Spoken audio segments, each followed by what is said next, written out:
మనతో మాట్లాడుతున్నమాట, రెండంచులు కలిగిన వాడి అయిన ఖడ్గమును మన అందరి హృదయాలలో దేవుడు నింపాలని ఆశపడుచున్నాడు. దేవునికి మహిమ కలుగును గాక. ఏ ఖడ్గం అండి? రెండు వైపులా ఖడ్గము, రెండు వైపులా పదులు కలిగిన ఖడ్గమును మన హృదయాలలో నింపి ఈరోజు దేవుడు పంపించునుగాక. మనందరం కూడా మీకు పోస్టర్ పెట్టారు, చూసారండి అందరూ. దానిలో ఏమున్నది? పోస్టర్లో క్రాస్ ఉంది కదా, క్రాస్ ఓవర్ అనగా చెప్తారా ఎవరన్నా? క్రాస్ ఓవర్ అంటే దాటిపోవడం. మనము పుట్టక మునిపే యేసయ్య శిలువ మీద మన భారములంతటిని కూడా దాటిపోయేదిలాగా చేసి ఉన్నాడు. కాబట్టి ఆ క్రాస్ ఓవర్ని కూడా మనము దాటి వచ్చాము. కాబట్టి మనకి ఎన్ని సంవత్సరములు వచ్చినా సజీవులుగా ఉన్నట్లయితే మనందరినీ కూడా దేవుడు దీవించి ఆశీర్వదించునుగాక. ముందుగా ప్రకటన గ్రంథము 1వ అధ్యాయము 16వ వచనం ఒకసారి చదువుదాం. ఆయన తన కుడి చేత 7 నక్షత్రములు పట్టుకొని ఉండెను. తన నోట నుండి 2 అంచులు గల వాడి అయిన ఖడ్గం ఒకటి బయలు వెడలుచుండెను. ఆయన ముఖము మహా తేజస్సుతో ప్రకాశించుచున్న సూర్యుని వలె ఉండెను. దేవునికి మహిమ కలుగును గాక. హల్లెలూయా. ఈరోజు దేవుడు మనతో కొన్ని విషయాలను చెప్పబోచున్నాడు. ఆ విషయాలను, కొన్ని మర్మాలను కూడా దేవుడు తెలియజేయాలని ఆశపడుచున్నాడండి. ఆయన తన కుడి చేత 7 నక్షత్రములను పట్టుకుని ఉండెను. ఆ నక్షత్రములు ఏమనగా 7 సంఘాలుగా మనం కింద చూస్తూ ఉన్నాము. అది ఎవరైనా ఆశపడితే వారి సంఘమును కూడా దేవుడు అలాగున చేయునుగాక. మన సంఘాన్ని చేయమన్నా వద్దన్నామండి. ఏదైనా తప్పులు ఉన్నా, ఏదైనా పొరపాట్లు ఉన్నా అన్నిటినీ సరిచేయగలిగిన వాడు నజరేయుడైన యేసుక్రీస్తు వారు. కాబట్టి ఆయన చేతిలో ఉండటమే మనకు ఎంతో గొప్ప విషయము. ఆయన సంఘముగా మనము పిలవబడటమే, అని నోటిలో నుంచి ఉచ్చరించడమే మనకు ఎంతో ఆనందము, సంతోషము. దేవుడు మన సంఘమును కూడా ఆయన చేతిలో ఉంచునుగాక. ఉంచాడు, ఆల్రెడీ ఉంచినందుకే దేవునికి మహిమ కలుగును గాక. హల్లెలూయా. మన సంఘము పేరు కూడా ఈ రోజు నుంచి నూతనముగా పిలవబడుచుంది. ఏ పేరండి? హల్లెలూయా మినిస్ట్రీస్ గా మార్చబడి ఉన్నది. నేను రేపు దాని గురించి మొత్తము వివరిస్తాను, సాక్ష్యం కూడా మీకు చెప్తానండి. ఈ రోజైతే మనము దేవుని వాక్యమును శ్రద్ధగా విని ఈ నూతన సంవత్సరంలో ఆ 2 అంచు కలిగిన ఖడ్గము చేత బాధ, కష్టము, నష్టము, ఇరుకు, వ్యాధి ఏది ఉన్నను కూడా ఒక అంచు చేత ఆయన కట్ చేసుకుంటా, అనగా మన హృదయంలోనికి దిగి మరి ఒక వైపు ఏం చేస్తున్నాడంటే ఆయన వాక్కు చేత, ఆయన బలము చేత, ఆయన శక్తి చేత రెండింటిని కూడా ఒకేసారి పెకిలించి మనకు ఏది అవసరమై ఉన్నదో, మనకు ఏది మేలు చేస్తుందో, ఏది మన జీవితంలో నిత్యము కావలసి ఉన్నదో వాటిని మాత్రమే ఉంచడానికి ఆయన 2 అంచులు కలిగిన ఖడ్గమును మన హృదయంలో దించునుగాక. పిల్లలు గట్టిగా వాయిస్ ఉందండి, మీరందరూ కూడా చెప్తారా? హల్లెలూయా. ఇంకను మనందరం కూడా ఆ 2 అంచులు కలిగిన వాడి అయిన ఖడ్గము బయలు వెడలుచుండెను.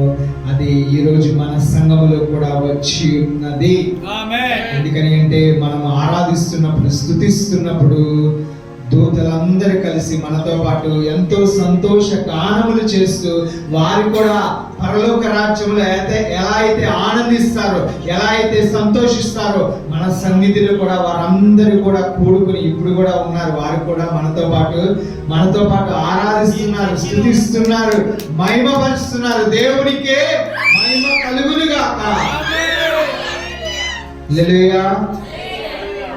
అలాగనే మనం చూసినట్లయితే ఆయన ముఖము మహా తేజస్సుతో ప్రకాశించుచున్న సూర్యుని వలె ఉండేనని చెప్పేసి యోహాను గారు అక్కడ స్పష్టముగా దర్శనములో కనబడిన మాటలను ఇక్కడ వివరిస్తున్నాడండి.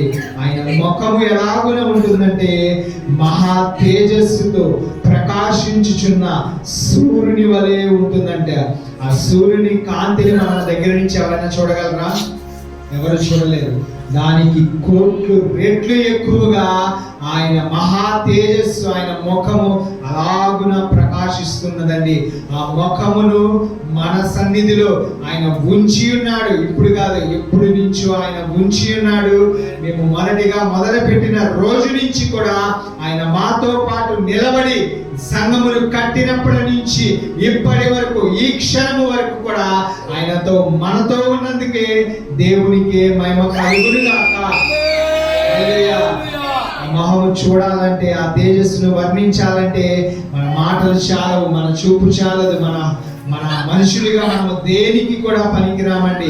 ఆయన కృప ఉంటేనే, యోహాను గారు ఎలా అయితే ఆయన కృపను బట్టి ఆయన చెరసాలలో ఉన్నప్పుడు దేవుని దూత, యేసు క్రీస్తు వారి దూత ఆయన దగ్గరకు వచ్చి ఆయనతో చెరసాలలో ఏదైతే మాట్లాడుచున్నారో, ఏదైతే దర్శనములు చూపిస్తున్నారో, ఏదైతే ఆ పరలోక రాజ్యములకు వెళ్ళి ఉన్నారో ఆ మాటలను మాత్రమే స్పష్టంగా ఈ ప్రకటన ప్రవచన గ్రంథములు ఆయన లిఖించి ఉన్నాడు. ఎవరి ద్వారా అంటే పరిశుద్ధాత్మని సహాయం ద్వారా ఆయన లిఖించి ఉన్నారు.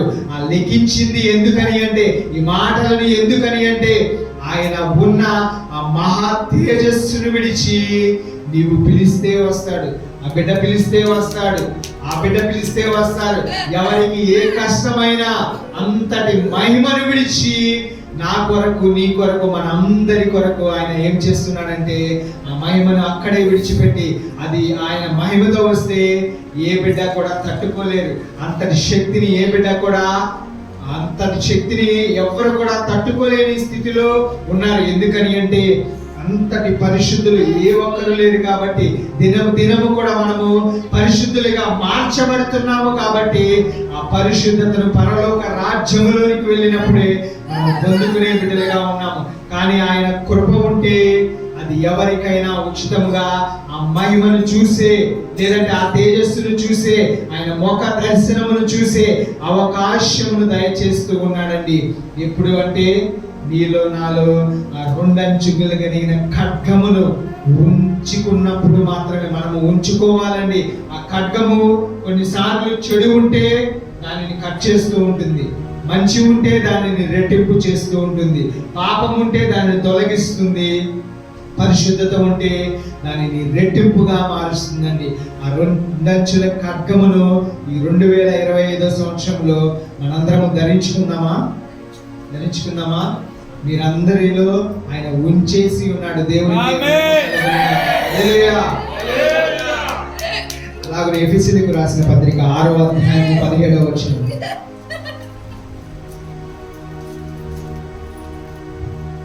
ఎఫెసీయులకు రాసిన పత్రిక 6వ అధ్యాయం 17వ వచనం అండి. మరియు రక్షణయను శిరస్త్రాణమును దేవుని వాక్యమును ఆత్మ ఖడ్గములను ధరించుకొనుడి. దేవునికే మహిమ కలుగును గాక. ఆత్మ ఖడ్గము ఏదంటే దేవుని వాక్యము. ఆ వాక్యము ఎవరిలో ఫలిస్తుందో, ఆ వాక్యము ఎవరిలో ఉంటుందో, ఇక్కడ మాస్టర్ గారు చెప్పి ఉన్నారు కదా, వాక్యము ఇజ్రాయేలుగా మారబడడానికి ముందు ఆయన ఏం చేసి ఉన్నాడంటే పోరాటము చేసి ఉన్నాడు. మనందరం కూడా చూసినట్లయితే ఇజ్రాయేలు అనగా అర్థం ఏంటంటే దేవునితో పోరాడిన వారు. అసలు ఆ మాట వింటేనే మనకు చెమటలు పడతాయి. దేవునితో పోరాడడం అంటే అసలు మామూలు విషయమా? మనం ఎవరైనా మనుషులు పోరాడగలరా? ఏ ఒక్కరు కూడా పోరాడలేరు. కానీ దేవుడే, నేనే ఆ బిడ్డను ప్రేమిస్తున్నాను కాబట్టి, ఆ యాకోబుని ప్రేమిస్తున్నాను కాబట్టి, ఎందుకని ప్రేమిస్తున్నాడంటే చివరిగా ఆయనకు అటు వెళ్ళడానికి దారి లేదు, ఇటు వెళ్ళడానికి దారి లేదు, అటు చావే ఇటు చావే, ఇటు చావే ఇటు చావే అని అన్నీ కూడా ఆయన అనుకుంటున్న సమయంలో ఇంకా ఆయనకి ఏ హోపు లేదు. అదే లాస్ట్ హోప్. దేవుడు దర్శనం ఇచ్చాడు, చూశాడు, దేవుడిని పట్టుకున్నాడు, పాదాలు పట్టుకున్నాడు, ఆయనను విడిచిపెట్టకుండా వదలకుండా ఆయన రాత్రంతా కూడా ఆ పాదాలు పెట్టుకుని పెనుగులాడుచున్న సమయంలో దేవుడు ఏమి చేసి ఉన్నాడంటే యాకోబును ఇజ్రాయేలుగా మార్చేసి ఉన్నాడండి. దేవునికి ఏ మహిమ కలుగును గాక. హల్లెలూయా. ఈ రోజు కూడా ఆయన దేవుని వాక్యము అనే ఆత్మ ఖడ్గమును మనము ధరించుకున్నామంటే యాకోబును ఒక ఇజ్రాయేలుగా నియమించి ఉన్నాడు. కానీ మనందరినీ కూడా అంతకు మించి ఈ ప్రపంచంలో ఏలుబడి చేయడానికి దురాత్మల మీద, దుష్టుల మీద, సాతాను శక్తుల మీద, అంధకారపు శక్తుల మీద, అన్నిటి మీద అధికారమునిచ్చి దేవుడు పంపిస్తానని చెప్తున్నాడు. ఎప్పుడు అంటే దేవుని ఖడ్గము నీలో నిలిచినప్పుడు మాత్రమే. ఆ ఖడ్గము నిలవాలంటే ముందుగా దేవుని యొక్క వాక్యము నీలో ఫలించి నిలిచినప్పుడు మాత్రమే అది జరిగి తీరుతుందండి. ఆ దేవుని వాక్యమును మనం వింటే సరిపోదు, ఆ దేవుని వాక్యమును చదివితే సరిపోదు.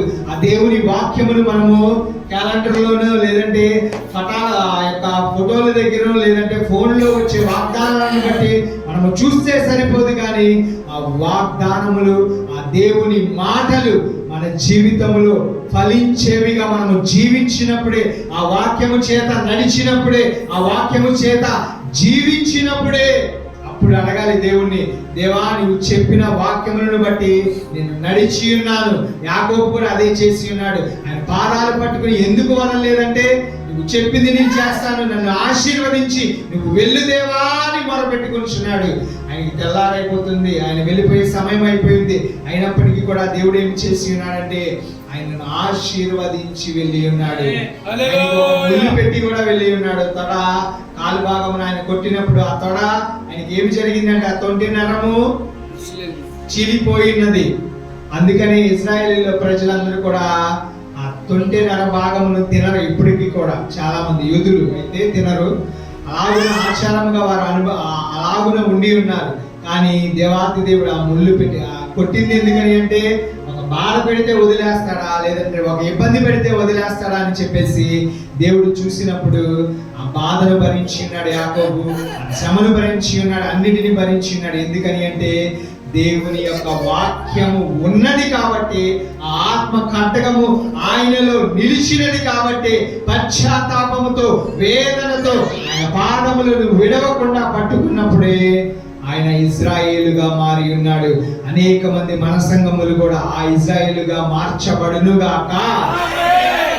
అలాగనే మనం చూసినట్లయితే మూడవదిగా హెబ్రీయులకు రాసిన పత్రిక 4వ అధ్యాయం 12వ వచనం.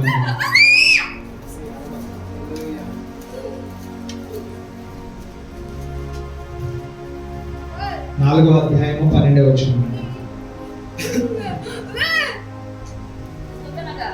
ఎందుకనగా దేవుని వాక్యము సజీవ బలము గలదై రెండంచుల గల ఎటువంటి ఖడ్గము కంటెను వాడిగా ఉండి ప్రాణాత్మలను, కీళ్లను, మూలుగను విభజించినంత మటుకు దూరుచు హృదయం యొక్క తలంపులను, ఆలోచనలను శోధించుచున్నది. దేవునికి మహిమ కలుగును గాక. హల్లెలూయా, హల్లెలూయా. అందరం కూడా ఇక్కడ చూడవలసిన మాటలు ఏంటంటే దేవుని వాక్యం సజీవమైన బలము గలదై రెండంచులు గల ఎటువంటి ఖడ్గము కంటేను వాడిగా ఉండి అది ఏమి చేస్తుందంటే మొదటిగా మనం చూసినట్లయితే సజీవమైన వాక్కు మాత్రమే ఉంటుంది. సజీవమైనది అంటే అది ఎప్పటికీ కూడా జీవము కలిగినదై ఉన్నదండి. ఈ మాటలన్నీ ఈ గ్రంథంలో లిఖించబడినవన్నీ కూడా సజీవమైనవి, జీవము కలిగినవి. ఈ మాట చదివినప్పుడు ఆ జీవము నీలో పుడుతుంది, సజీవునిగా నీవు జీవిస్తావని దేవుని వాక్యం సెలవిస్తుంది. దేవునికి మహిమ కలుగును గాక. హల్లెలూయా. అలాగనే మనం చూసినట్లయితే బలము గలదై ఉన్నదండి ఆ వాక్యము. ఎక్కడైతే మనం బలహీన పడిపోతామో, ఎక్కడైతే మనము వేదనలో పడిపోతామో, ఎక్కడైతే మనము చెయ్యలేని స్థితిలోనికి వెళ్ళిపోతామో ఆ స్థితిలో దేవుని వాక్యం ఏం చేస్తుందంటే బలముని ఇస్తుంది. ఎలాగునంటే మనం చెప్పుకున్న విధంగా అక్షరాజు యవనము వలె యవనము కొరత తగుచున్నట్లు మేలుతో నీ హృదయమును తృప్తిపరచెదను. ఆ హృదయమును తృప్తిపరుస్తాడు. ఎలా అంటే రెక్కలు చాపి పైకి ఎగిరే విధముగా, ఆకాశములోనికి ఎగిరే విధముగా అందనంత ఎద్దులోనికి ఎగిరే విధముగా భూమి మీద నుంచి ఆకాశములో నిన్ను, నీ కుటుంబమును, నీ బిడ్డలందరినీ, నీ వంశముని కూడా నిలబెట్టగలిగిన దేవుడి వైపు నీవు నిలబడి ఆయన వాక్యము నీలో నిలబడినప్పుడే నిన్ను ఆకాశములో పైకి ఎత్తుగా నిలబెట్టాలని రెక్కలు చాపి ఎగరనిస్తాడు. అందరూ నీ కింద ఉండవలసిందే కానీ నీ పైన నీ దేవాది దేవుడు తప్ప మరి ఎవరు కూడా ఏలుబడి చేయరు. దేవునికి మహిమ కలుగును గాక. హల్లెలూయా. అలాగనే మనం చూసినట్లయితే ఆ బలము అంత శక్తి కలిగినది, ఆ బలము ఎంతో గొప్పదైనదండి. మేము కూడా దేవునికి ప్రార్థన చేస్తున్నప్పుడు ఈ స్థలము చూసినప్పుడు కూడా ఎలాగంటే వచ్చి ఉన్నామంటే పక్కన స్థలాలు ఉన్నాయి కదా, చెట్లు అన్నీ ఉన్నాయి. చూసినప్పుడు దేవుడు చెప్పినప్పుడు మేము ఏం చేసి ఉన్నామంటే మందిరం కట్టాలని దేవుడు కొన్ని వాగ్దానాలు వాక్యముల చేత దర్శనముల చేత చూపించి ఉన్నాడు. అలాగనే చేసినప్పుడు మేము ఎక్కడా కూడా ఉన్నారండి. అలాగనే మమ్మల్ని చేసినప్పుడు మేము ఉపవాసం ఉండి ఒక 6 నెలలు విజయవాడ అంతా కూడా తిరిగేసి ఉన్నాం, జల్లెడి పట్టేసి ఉన్నాం. ఎందుకని అంటే ఈ స్థలము అక్కడి నుంచి ఇక్కడ స్థలము ఉంటే చాలు అని చెప్పేసి మేము విజయవాడ అంతా తిరిగి మందిరం స్టార్ట్ చేయాలని చెప్పేసి తిరుగుతూ ఉన్నప్పుడు దేవుడు ఏ ఒక్కదాన్ని కూడా మా ముందు నిలబెట్టలేదండి. ఎందుకని అంటే మందిరం కట్టాలి, మీరందరూ రావాలి, మీరందరూ దీవించబడాలి, ఆశీర్వదించబడాలి, అనేక మంది రాబోచున్నారు, వారందరూ దీవించబడాలని దేవుడు ఏమి చేసి ఉన్నాడంటే ఈ స్థలముల దగ్గరకు ఎప్పటికి తీసుకొచ్చాడంటే విజయవాడ అంతా ఆల్మోస్ట్ 1 సంవత్సరం అంతా తిరిగేసి ఉన్నాము. చిన్న స్థలము దొరికితే చాలు, చిన్న గుడిసెలో అయినా ఎక్కడైనా డేరా వేసుకునైనా దేవుడి పని చేయాలి అని ఆశపడి వచ్చినప్పుడు దేవుడు ఏం చేసి ఉన్నాడంటే ఈ స్థలము దగ్గరకు నడిపించి ఉన్నాడు. ఈ యజమానిని కల్పించి మేమైతే ఇస్తాము అని చెప్పేసి ఆయన చెప్పినప్పుడు కొన్ని రోజులు గడిచిన తర్వాత ఆయన ఏం చేసి ఉన్నాడంటే పిలిచి ఇలా ఇంత అడ్వాన్స్ ఇవ్వండి, ఇది రెంట్ అని చెప్పి ఉన్నాడు. అలాగనే మేము అనుకుని ఉన్నాము. మేము చూసి ఉన్న స్థలాలు దీనికన్నా చిన్నవే, చాలా చిన్నవే. ప్రవీణ్ బ్రదర్ కూర్చున్నంత దూరంలోనే ఉంటది, ఇంత గ్యాప్. అలాంటివన్నీ చూసినప్పుడు కొన్ని దీనికన్నా డబల్ గా ఉన్నది రేటు, నేను చెప్పను కానీ దీనికన్నా డబల్ గా ఉన్నది. అలా డబల్ గా ఉండినప్పుడు దేవుని ప్రార్థించి అడిగి ఉన్నాము ఒకటి, దేవా నీవే కార్యము జరిగించని వెళ్ళాము, మోకరించాము, ప్రార్థన చేశాము, యజమాని దగ్గరికి వెళ్ళాము, ప్రార్థించాము. ఆయన చెప్పి ఉన్నాడు, నోట్లో నుంచి వచ్చిన మాట ఒక 10 నిమిషాలు పావుగంట మా ఎదురుగా కూర్చుని ఉన్నాడు. ఆల్రెడీ సిస్టర్కి అయితే ఆయన తెలుసు, ఎందుకని అంటే బ్యాంక్ లో సిస్టర్ వర్క్ చేసినప్పుడు ఆయనకి లోన్ ఇవ్వడానికి వెళ్ళి ఉన్నది. అలాగనే ఒకసారి ముఖ పరిచయం ఉన్నది అంతే. అలాగే ముఖ పరిచయం ఉన్నప్పుడు వెళ్ళి మాట్లాడినప్పుడు, అమ్మ మీరు ఇలాగ ఉండేవాళ్ళు, ఇలాగ చేసేవాళ్ళు, మీరు అన్నింటిని విడిచిపెట్టి ఇలాగ వచ్చేసారు, ఇలా చేయడం మీరు యవ్వనంలో ఉన్నారు, ఇది మీకు తగునా అని చెప్పేసి ఆయన ప్రశ్న వేసినప్పుడు, మీరు మాతో పాటు జర్నీ చేస్తారు కదండి, మేము విడిచిపెట్టినవన్నీ కూడా రెట్టింపుగా దేవుడు మాకు ఇస్తానని చెప్పి ఉన్నాం. ఆయన ఎదురుగా గొప్పగా నేను కాదు కానీ ఆశ్రమ గారు ఆ మాట చెప్పి ఉన్నారు. దేవునికి ఆయన ఇంతవరకు మా బిడ్డను చూడలేదు, మా బిడ్డను చూస్తే ఇంకా ఆయన ఏమనుకుంటాడో తెలియదు. అది దేవుని కృప అలాగున కాచి కాపాడింది. ఇక్కడికి వచ్చిన తర్వాత ఈ ప్లేస్ లో ఎవ్వరు కూడా తెలియదు, సంఘం ఒక్క బిడ్డ కూడా లేదు. దేవుడు చెప్పాడు వెళ్ళాలి అని చెప్పేసి చూసి ఉన్నాము. ఆ దర్శనం కూడా ఎలాగంటే 2 మాటల్లో చెప్పి ముగిస్తాను. దర్శనం కూడా ఎలాగంటే ఆశ్రమ గారేమో ఇంట్లో బాబుని నిద్ర ముంచుదా ప్రార్థన చేస్తూ ఉన్నది, నేనైతే బయట కూర్చుని ప్రార్థన చేస్తూ ఈ డైరీలోనే ఆ యొక్క ఇక్కడ ఏదైతే చూస్తున్నానో ఆ యొక్క మందిరమును బొమ్మతో సహా వేసి అలా గీసి ఇలా ప్రార్థన చేసుకుంటూ ఇప్పుడు కూడా ఉన్నది సజీవంగా. ఇది తర్వాత నేను చూపిస్తాను. ఆ మందిరాన్ని వేసి చూసినప్పుడు ఈ స్థలము చుట్టూరు ఎలాగున్నది, ఈ స్థలం దగ్గరికి రాకమునిపే ఇవన్నీ, ఈ స్థలం చుట్టూ ఎలాగున్నది, ఈ స్థలం చుట్టూ ఎన్ని బిల్డింగ్లు ఉన్నాయి, ఎంత ఖాళీ స్థలం ఉన్నది, ముందు ఏమున్నది, వెనక ఏమున్నది, ఇవన్నీ తెలిసినవి. అన్నీ తెలిసినా కూడా ఆ చుట్టూ తిరిగి విజయవాడ అంతా ఈ స్థలాన్ని కట్టడానికి 1 సంవత్సర కాలము పట్టి ఉన్నది. కానీ దేవుని యొక్క మాటను తీసుకుని వచ్చి ఆయన ఖడ్గము చేత నిండుకునినప్పుడు క్షణ మాత్రములోనే దేవుడు అద్భుతాన్ని చేసి ఉన్నాడు. దేవునికి వచ్చాము, 1 రోజు 3 రోజుల్లోనే ఆయనతో మాట్లాడాము. 1 వారం రోజుల తర్వాత డిస్కషన్ జరిగింది, అన్ని అయినాయి. ఆ తర్వాత మేము తీసుకుని ఉన్నాము, అన్నిటినీ వదిలేసి ఉద్యోగాలు ఇద్దరం కూడా ఆపేసి ఉన్నాము. మొత్తం కూడా దేవునికి సమర్పించుకుని వచ్చేసి క్షణమాత్ర అక్కడికక్కడికే విడిచిపెట్టి దేవునిలోనికి వచ్చేసి ఉన్నాము.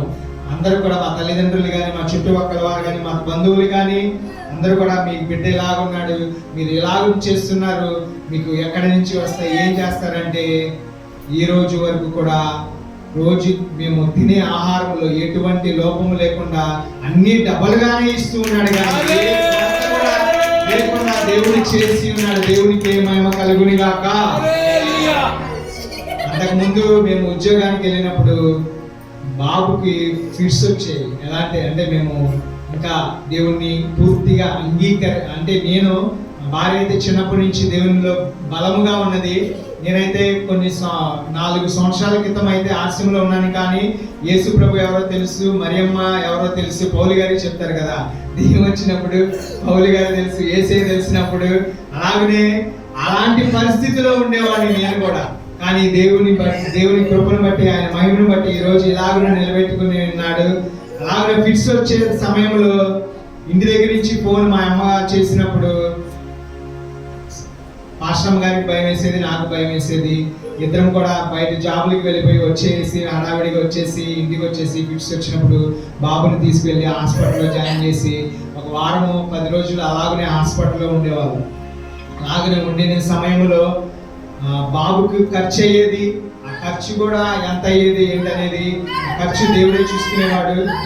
అప్పుడైతే మేమిద్దరం కూడా బాగా సంపాదించే వాళ్ళం, ఏ ఇబ్బంది కొరత ఉండేది కాదు. ఏది కూడా ఎవరిని కూడా మేము వివాహం అయినప్పటి నుంచి కూడా ఒక దేవునికి మహిమ కలుగును గాక. ఆవిడ ఫిక్స్ వచ్చినప్పుడు చాలా భయం వేసేది. ఇద్దరం కూడా ఆఫీస్ 10 రోజులు 15 రోజులు అలాగనే ఉండేవాళ్ళము. అలాగున ఉండే సమయంలో దేవుడు ఏం చేసి ఉన్నాడంటే ఆ యొక్క స్థితి గతులన్నిటినీ కూడా తీసివేసి ఒక 3.5-4 సంవత్సరాల నుంచి దేవుడు ఏం చేస్తున్నాడంటే ఫిట్స్ వస్తే తల మీద ప్రార్థన చేస్తే తగ్గే విధముగా ఎమ్మటే స్పాట్ లో తగ్గే విధంగా ఫాస్టింగ్ పీరియడ్ లో మేము ప్రార్థన చేసినప్పుడు దేవుడు ఏమి చేసి ఉన్నాడంటే ఒకసారేమో మన కొడుకుని మేము ఇద్దరం ప్రార్థన చేస్తున్నాం, ఎంతో వేదనతో బాధతో ప్రార్థన చేస్తున్నాం. ఫాస్టింగ్ ప్రేయర్స్ లోనే దేవుడు ఏమి చేస్తున్నాడంటే వెక్కటి మంచం మీద బాబుని పడుకోబెట్టి ప్రార్థన చేస్తున్నప్పుడు ఒక దూత తన రెక్కతో ఇలా కప్పేసి ఉంది. ఒకే ఒక రెక్కతో ఇలా కప్పేసి బాబుని కాపాడేది. మరి ఒకసారేమో ఇలా అగ్నిలాగా మోషే గారు చూసి ఉన్న పొదలో అగ్ని వలె మంటను చూసి ఉన్నాము. దేవునికి మహిమ కలుగును గాక. మరి ఒకసారి దేవుని యొక్క అరచేతిలో నుంచి ఒక 3 డ్రాప్స్ తన యేసయ్య రక్తమునే ఆ బిడ్డ మీద 3 వైపులా వేసి ఉంచాడు. అప్పటి నుంచి ఏ ఫిట్స్ కానీ, ఏ అనారోగ్యము కానీ ఏది రాకుండా దేవుడు కాచి కాపాడి ఉన్నాడు. వాడిని ట్రీట్ చేసే డాక్టర్ దగ్గరికి తీసుకువెళ్తేనే డాక్టరే ఆశ్చర్యపోయాడండి. ఏంటి ఈ బిడ్డ ఎంత యాక్టివ్ గా ఉన్నాడు, ఎంత బలంగా ఉన్నాడు, ఇలాగున నార్మల్ గా ఏ బిడ్డ కూడా ఉండడు, కానీ ఈ బిడ్డ దేవుడే చేసి ఉన్నాడని ఆయన చెప్పి అలాగనే మనం చూసినట్లయితే దేవుని వాక్యము మనలో నిలబడితే, ఆ దేవుని వాక్యము మనలో ఉండినట్లయితే మన హృదయాలలో కూడా ఎలాగున ఉంటుందంటే ఇక్కడ దేవుడు చెప్పుచున్నాడు కదా, మన ప్రాణాత్మలు అంటే మన ప్రాణమును, ఆత్మను, కీళ్లను, మూలుగను విభజించినంత మటుకు దూర్చు. అలాగున దేవుని వాక్యమును మా హృదయంలో దూర్చుకున్నాము కాబట్టి, మా హృదయంలో నిలిచి ఉన్నది కాబట్టి, మా హృదయంలో అలాగున పదిలపరుచుకున్నాము కాబట్టి ఈ రోజు ఈ స్థితిలో దేవుడు నిలబెట్టి ఉన్నాడు. దేవునికే మహిమ కలుగును గాక. హల్లెలూయా. అలాగున వచ్చుచున్న బిడ్డలందరిలో కూడా దేవుడు నిలపాలని మేము మొదటి రోజునే ప్రార్థన చేసాము. అలాగునే నిలిపినందుకు దేవునికి మహిమ కలుగును గాక. హల్లెలూయా. అలాగున నిలిచినప్పుడు మన హృదయం యొక్క తలంపులను, ఆలోచనలను శోధించి ఆయన పరిశోధించి ఏమి చేస్తాడంటే కింద వచ్చిన ఒకసారి చదువుతారమ్మా.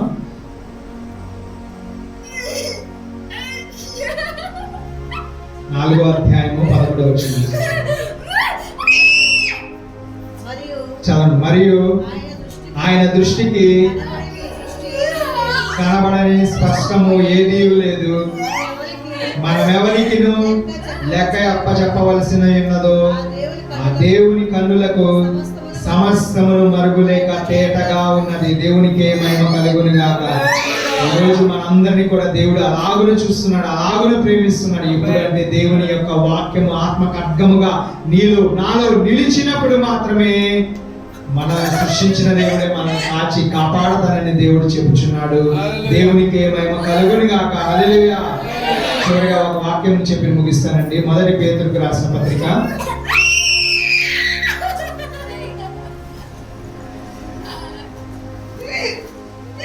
1వ అధ్యాయము 22వ వచనం.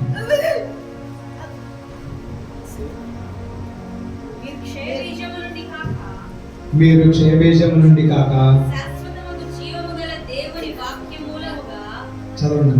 అక్షయ బీజము నుండి పుట్టింపబడిన వారు గనుక నిష్కపటమైన సహోదర ప్రేమ కలుగునట్లు మీ సత్యమును విధేయులగుట చేత మీ మనస్సులను పవిత్రపరచుకొనిన వారై ఉండి ఒకరినొకడు హృదయపూర్వకంగాను నిక్కటముగాను ప్రేమించుడు. ఏలయనగా సర్వ శరీరులు గడ్డిని కోరిన వారు, వారి అదంతయు వారి అందమంతయు గడ్డి పువ్వులే ఉన్నది. గడ్డి ఎండను, దాని పువ్వులు రాలును, అయితే ప్రభువు వాక్యం ఎల్లప్పుడూ నిలుచు. దేవునికి మహిమ కలుగును గాక.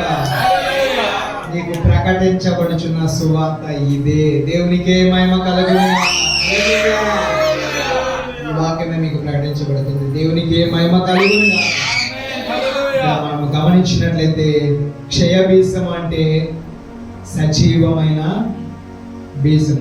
అంటే ఇప్పుడు విత్తనాలు ఉంటాయి కదా, ఆ విత్తనాలు అవి మొలకెత్తడానికి ముందు చనిపోయి బ్రతికి తిరిగి లేస్తాయి. అవి అలాగున బ్రతకాలంటే అది చనిపోయిన స్థితిలో నుంచి ఆ భూమిలో పాత పెట్టిన దానిలో నుంచి చిగురు బయటికి వచ్చి ఎదుగుతాయి కదా. ఆ సజీవము కొన్ని దినములు మాత్రమే ఉంటాయి, కానీ దేవుని వాక్యము ఎవరిలైతే నిలబడుతుందో, ఎవరిలైతే ఉంటావో ఆ క్షయబీజము నుండి కాక శాశ్వతమగు జీవము గల దేవుని వాక్యము మూలముగా అక్షయ బీజము నుండి పుట్టంపబడిన వారు కనుక నిష్కపటమైన సహోదర ప్రేమ కలుగునట్లు, అనగా మనందరం కూడా దేవుని యొక్క బీజము నుండి, సజీవమైన బీజము నుండి వచ్చిన బిడ్డలుగా ఉన్నాము. కాబట్టి దేవునికి మహిమ కలుగును గాక. హల్లెలూయా. అది శాశ్వతముగా జీవము కలిగిన దేవుని వాక్యము నీలో నిలిచినప్పుడే అది అక్షయ బీజముగా మార్చబడును గాక. ఆమేన్. ఈ సత్యములకు విధులకు చేత మీ మనసులను పవిత్రపరచుకొని వారే ఉండి ఒకరికొకడు హృదయపూర్వకముగాను వికటముగాను ప్రేమించుడి.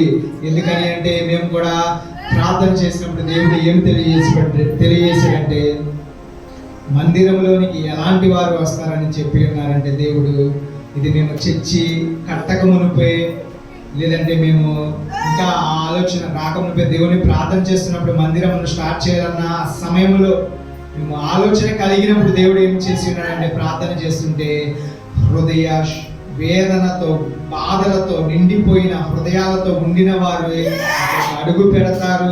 వారు ఎలాగున ఉంటారంటే ఇంకా వారికి ఏ స్టేజ్ లేదు. యాకోబు అయితే ఎలాగున పరిస్థితి ఉన్నదో అలాంటి లాస్ట్ హోప్ లో వారు మాత్రమే నడిచి వస్తారని దేవుడు వాగ్దానం ఇచ్చి ఉన్నాడు.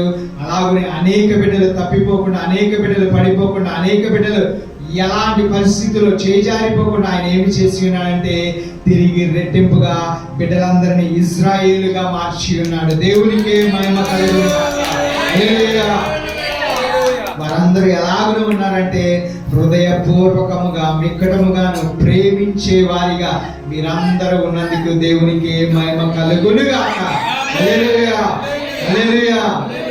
గడ్డి ఎండిపోయిన విధంగా మన అందమంతా ఎండిపోతుంది, మన శరీరం కూడా అలాగునే మారిపోతుంది. కానీ నీలో దేవుని వాక్యము ఆత్మ ఖడ్గము నిండి ఉన్నదనుకోండి, అది 2 అంచులు కలిగిన ఖడ్గము చేత బాహ్యములో నుంచి అంతరంగములో నుంచి మన అనువనువులు చొచ్చుకుని పోయి వెళ్ళి పాపమును తీసివేస్తుంది, వ్యాధిని తీసివేస్తుంది, బాధను తీసివేస్తుంది, కష్ట నష్టములన్నిటినీ తీసివేస్తుంది.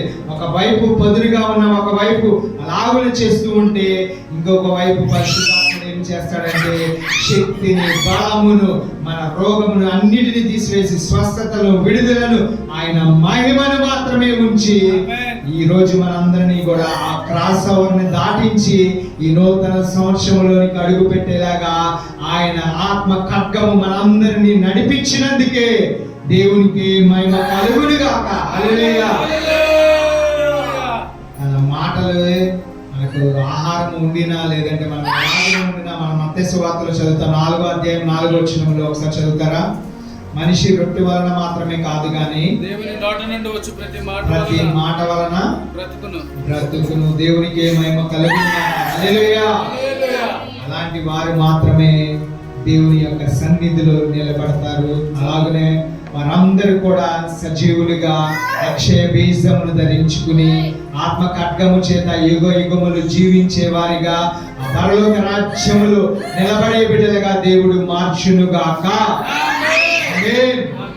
మనకు రొట్టె అవసరంలా లేదంటే ఈ లోకంలో ఏది అవసరం లేదు కాబట్టి మనందరం కూడా ఆత్మ ఖడ్గము చేత మనందరము కూడా దానిని మన హృదయంలో ఉంచుకున్నప్పుడే ఆ ఆత్మ ఖడ్గము చేత పరిశుద్ధాత్ముడే మనలను నడిపించేవాడిగా ఈ సంవత్సరం అంతయు కూడా దీవించి ఆశీర్వదించి కాచి కాపాడునుగాక. ఇచ్చిన వాక్యమును దేవుడు దీవించునుగాక.